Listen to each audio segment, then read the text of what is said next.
I'm Lloydine. And I'm Heidi. And we're the You-Allers. So another episode. Today is about coming out. Ooh. So we're going to talk about Heidi's coming out story. Yep. So we're going to talk about when you first liked women. Were you a little girl and you knew like one of those, oh, I always had a feeling or a hunch? Nope. No, I was completely startled by it. Same.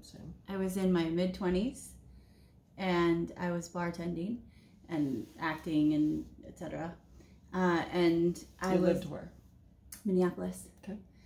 And I was the daytime manager at this little bar in Minneapolis.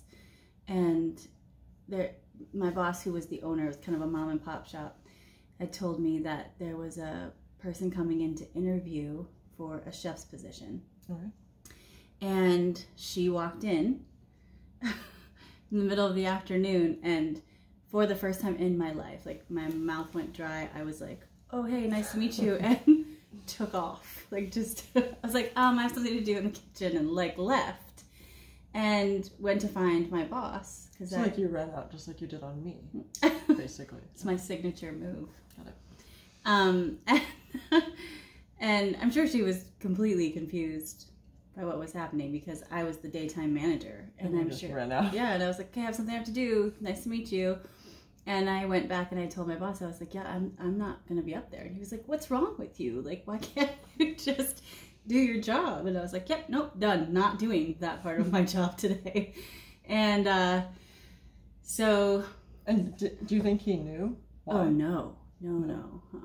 Because he would never have assumed. Yeah. And we kept it secret. I mean. So you just in the back were like freaking out. Well, I think I found something productive to do. Like there were things I could do in the back. Yeah. But I made him go to the front and whatever. So he comes back like 20 minutes later and he's like, well, I hired her. She's going to work here. And I was like, oh, great. Okay. And so she started working there. And I mean, I did get over the initial like inability to speak to her. Well, that's good. What'd she look like?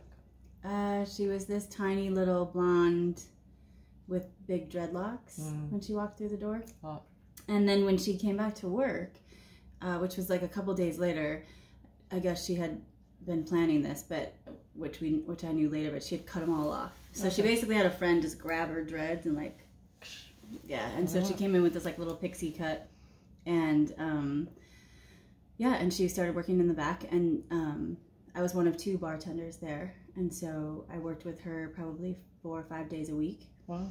And one of the days when I had a boyfriend at the time. Okay. And we were working together, and she said, well, we should grab a drink sometime. And I was like, yeah, okay, that'd be fun. And still not really thinking anything of it, and not really paying too much attention to the fact that, like, hadn't been able to talk to her or any of that.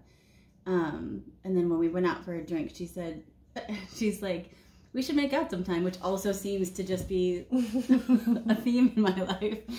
And I was like, oh, thanks, I have a boyfriend. And she's like, of course you do. And then I think it was like 3 days after that where I was like, I'm not going to have a boyfriend for much longer.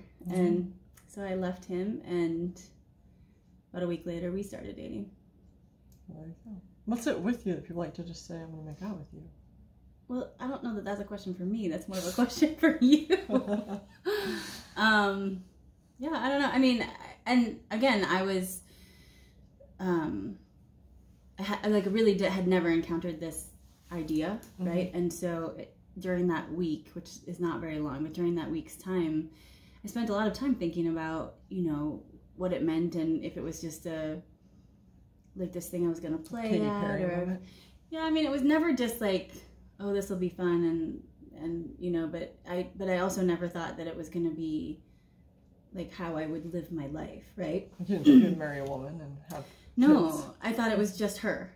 I thought it was just this blonde, and I just didn't give it much thought beyond that, right? And of course, neither of us was out, so we were out to our friends because it was hard not to be. We all worked together, and as soon as we hooked up, people started to know that and to be present to that. But we weren't out to our families, and we weren't,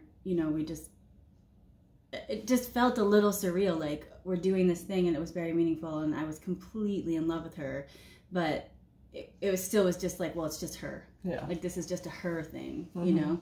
And she'd turned straight women before, and so I was like, okay, this is just what's going on. And then we had a terrible breakup, terrible. And, I mean, for both of us, it was just brutal. And at that point, it was like, but I never really felt comfortable going back to, like, letting that go as, like, it's just a her thing, right? I dated men and etc. after that, but I was always more aware at that point that, like, I had never been, like, more myself than I was with her. And you grew up, how'd you grow up? Religious, not religious? Extremely religious. If you go to conservative and take a hard right, you'll find my family somewhere along that line. And I was also very conservative, very Christian, and it was decidedly something that I struggled with after that. Like, what does this mean, and does it mean that I don't get to be a Christian anymore, or do I have to choose between how I feel and what I think that means about my faith? And where it came down at that point was very lazy. It was just like, I don't want to choose, so I'm not gonna, right? Like, I'm not gonna make those kinds of hard choices over this one girl, because again, I wasn't sure that it was going to be anything more than just this one girl. Right. And so it just and your parents didn't know? No, not at all. Not for a long time, actually, because I moved and several years went by before I said anything to my parents, because I knew that was going to be a really difficult thing, not only for them, but for our relationship and for me. You moved came out to California, to Los Angeles, because I had decided I was going to give acting a real shot. That did not go very well. And I met my wife, ex-wife now, not very long after I moved to California. I met her, like, I think 5 or 6 months after I'd moved here, and fell pretty hard. And then ended up coming out to my family when I got engaged, which wasn't very fair. And how'd you do it? I wrote a letter. Actually, so they didn't know you had dated any women in your whole life. Right. The first they hear about it, you're like, I'm getting married. Well, to be fair, I wrote the letter and then sent the letter and then left with my my now ex-wife for a 4-week trip in Europe. And so it was all planned, like they would get it and then I would kind of be unavailable for about a month. Yeah. Just to give everybody a minute, right? Like, you can't really reach me and we're not going to do this big, hard conversation while I'm in Europe, right? Yeah. And we got engaged in Europe. So I didn't tell them in that letter that I was getting married. I just told them that I had fallen in love and that this wasn't the first time I'd been with a woman, that I understood this would probably be very difficult for them, but that I didn't find that it meant I had to choose between my sexuality and my faith. Because, of course, for them, I think the hardest thing was just, does this mean she's not a part of our faith? You know, my family's entire social, cultural, you know, the whole family structure is centered around the church and the faith. My dad is an elder in our church. My mom serves on the deacons committee. I mean, like, they serve, they're in leadership, they work on the boards, we were in church twice on Sunday, once on Wednesday, sometimes on Fridays and Saturdays if there was a special event. I mean, it was their whole social circle. They didn't have friends outside of that. And so, I mean, it still is. That is their life. And so I think for them, and I knew this, that the hardest part was going to be this thing that they had raised me to believe and to know, is that something that I had abandoned. And so in the letter, I was very careful to explain that it wasn't. But I was also still in that sort of lazy phase where I was like, well, I don't want to choose. I don't think I have to. And so I just wasn't choosing, but I hadn't gone through and, like, looked at, what does that mean? Like, can I still be a Christian? Can I still, you know, love Jesus and girls at the same time? And so I couldn't really give them any clear, cogent arguments for why it was okay. I just told them that I still love Jesus. It went very badly. Yeah. Very badly. Okay, how'd they react? I mean, they're such gentle people, really. Like, they're really, like, kind, down to earth humans, right?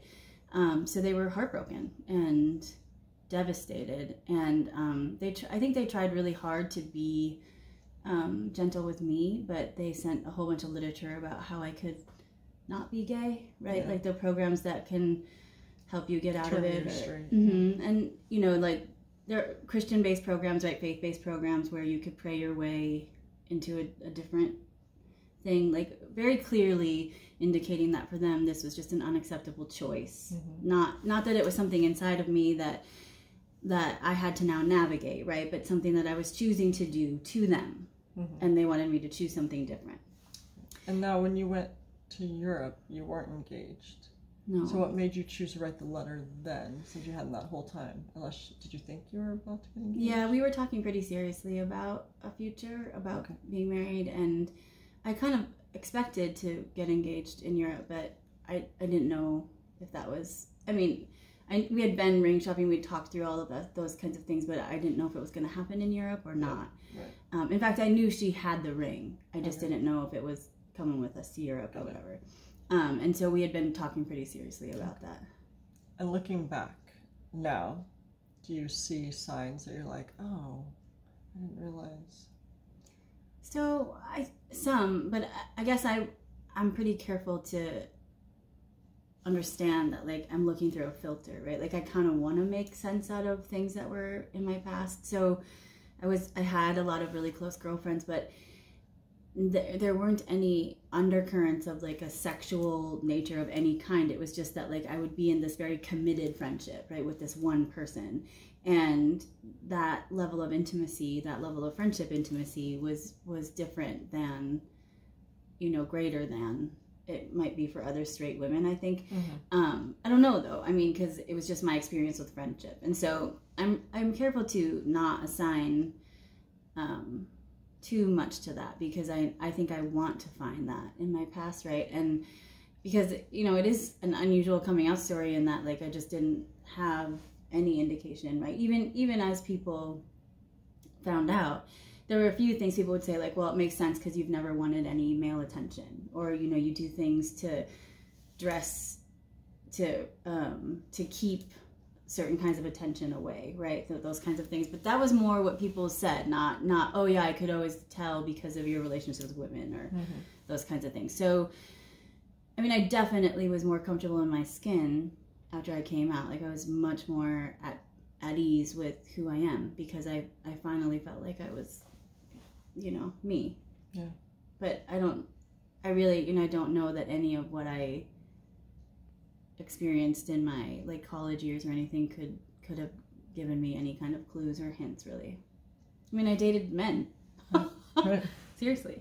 So. And then after your divorce, yeah, what was the plan about women? Like, I was done. You were done with women. Done. Thought they were all crazy. As we are. Yeah. The divorce is really bad, and for both of us. Like I don't know that. I mean, if like when you go through a divorce, there's all the feelings of, you know, heartbreak because you're losing that person, but also these feelings of failure because, you know, you made these promises and you undertook this huge thing to make this thing together. And of course, my ex and I had 3 kids together, and we had created this really big life. Mm-hmm. And so realizing that like all of that was just gonna not be our future, you know, there's almost 2 separate heartbreaks, right? Like you're losing your person, but you're also losing this dream, this thing that you've built. And for 7 years we had been putting this life together, and then it just became very clear at one point that like we weren't gonna be okay. And yeah, so you were done with women? Done with women, yeah. And also, I mean, it was easier with my family to assign the label bisexual to myself, and I had been with men successfully, and like so I always felt like, okay, well, maybe it is time to just make a decision, right? Like the easier decision. Yeah, I can be with both, right? Like, you know, I think that there are some people who just really can't. Yeah. They really are only attracted to one gender or the other, and I didn't have that, although I'm far more attracted to women than I am to men. But I don't find men unattractive, right, or repulsive in any way, or hateful somehow. I just, and I think after the experience of coming out the first time to my family, it was just, okay, that's not a thing I want to put them through again, right? Not, I mean, again, like I wouldn't have to come out, but I don't want to put them through like another female relationship. Mm-hmm. And so I didn't date at all. At all. I was like, yeah, I'm going to be with men. And then I just didn't date at all. Yeah, I hear that story a lot. People are kind of pushing one side away, so then they just, because they think it's easier, or they want to do it for someone else, and they just don't at all. Yeah. Because well, and I did that part of them is shut down, and they, you know. Yeah. And I did a lot, again, to sort of keep myself from attracting any kind of attention, right? I gained a whole bunch of weight. I stopped taking care of myself the way that I had, right? I just didn't take a lot of pride in it. And I really sort of focused on, I'm just going to be a great mom. Mm-hmm. And that was what I had decided I was going to do. Just living like one part of your life. Yeah. Versus a full life. Right. And I remember telling people that, like, well, I'm going to date when my kids graduate from high school. You told me that. Yeah. I mean, my kids were in 2nd grade. And I was telling people that. Like, and then, well, your kids were in 3rd grade, and you were telling me that. Yeah. So it was just, it was a thing I had decided, because I not that I like really knew like out loud in my head. Oh, that's not really how you would normally say that, but I hadn't ever expressed the idea that like I don't really want to date men, so I'm just gonna wait until my kids are 18 before I date at all. Mm-hmm. But it just was sort of an uncomfortable feeling where I was like, ugh, I don't want to look for a relationship because I know I'm going to choose a man. Mm-hmm. And so I just was like, yeah, that can wait. That can wait, another 10 years. And I was pretty happy with that. I mean, like, pretty content and like set on that, right? And then it was probably last year, like just before you came back in my life. I'd had some pretty hard conversations with some friends who were like, what are you even talking about? Like, you're just not living. Like, mm-hmm. You're a great mom, you're doing a great job, you have a good career. Like, it is time to start focusing a little bit on being healthy and, being back to who you want to be. And so I was just starting to make some of those decisions when you came out to visit. Came out. Yeah. Fucked it all up. You sure did. Ruined the whole plan. Plan gone. Yeah. That one fun night. And here we are. Well, it's an amazing story. Thanks. You're welcome.